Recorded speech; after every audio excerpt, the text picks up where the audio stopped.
Hey guys, this is Emerald Fire, and this is the Minecrafter's Guide to Efficiency, a video where I show you the most efficient way to use your pixelated resources. Without any further ado, let's begin. You can extend the length of a redstone signal by putting blocks around the repeater. When sending redstone signals over long distances, using a torch on a block uses much less resources than a repeater. Don't use small enchantments if you are at a high level. Up to level 16, experience gain is linear, but 17 and above, experience gain is exponential, which means it requires more experience to get to the next level. So, if you enchant an iron axe at level 1 when you have 30 levels,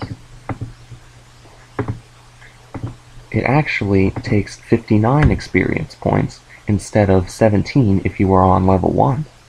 Remember, it only takes wood to mine coal, stone to mine lapis, and iron to mine emerald. So don't waste your better pickaxes on these ores. Breaking blocks with a sword will use up twice the normal durability.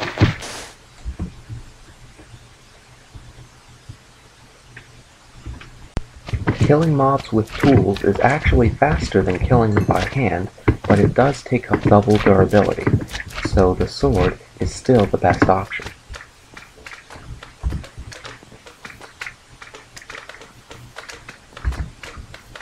Also, don't waste your sword on the smallest slimes because they can't hurt you and they only take one punch damage to kill.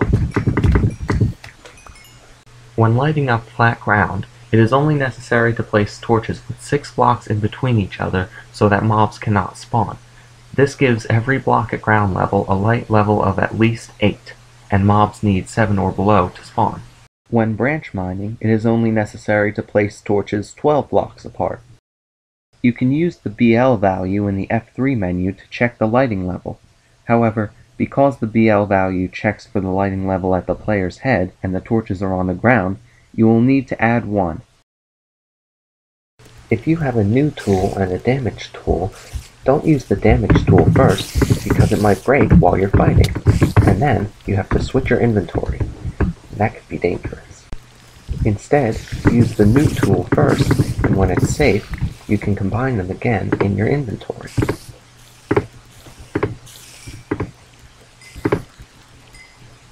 When smelting using coal or charcoal, always try to smelt things in stacks of 8, because 1 coal smelts 8 items.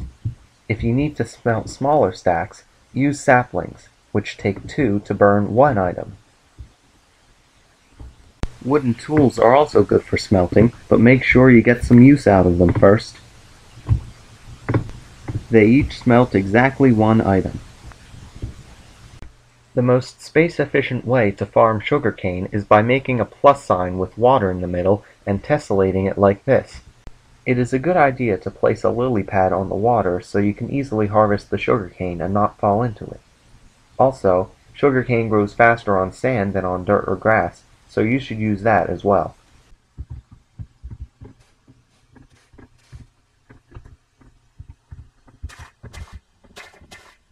When harvesting sugarcane, you should only hit the second piece so you don't have to replant it.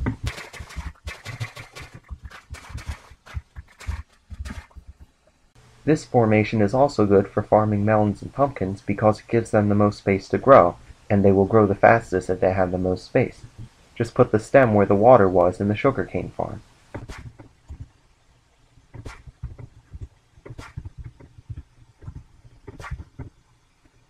Once the stems are fully grown, whether the farmland is hydrated or not will not affect the spawn rate of pumpkins or melons, so you can just leave it like this without hydrating it. The most efficient way to farm cacti is in a checkerboard pattern. Cacti cannot be placed next to any other block.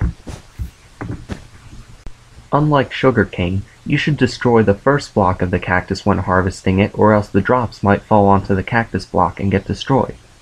Also, instead of breaking the block yourself, it is easy just to put something next to the cacti to harvest up to 3 or 4 at once.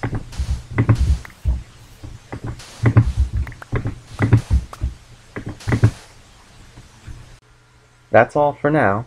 I hope you enjoyed this video as much as I enjoyed making it, and maybe even learned a thing or two. If you want to see more cool stuff, you can check out my channel, but until then, adios!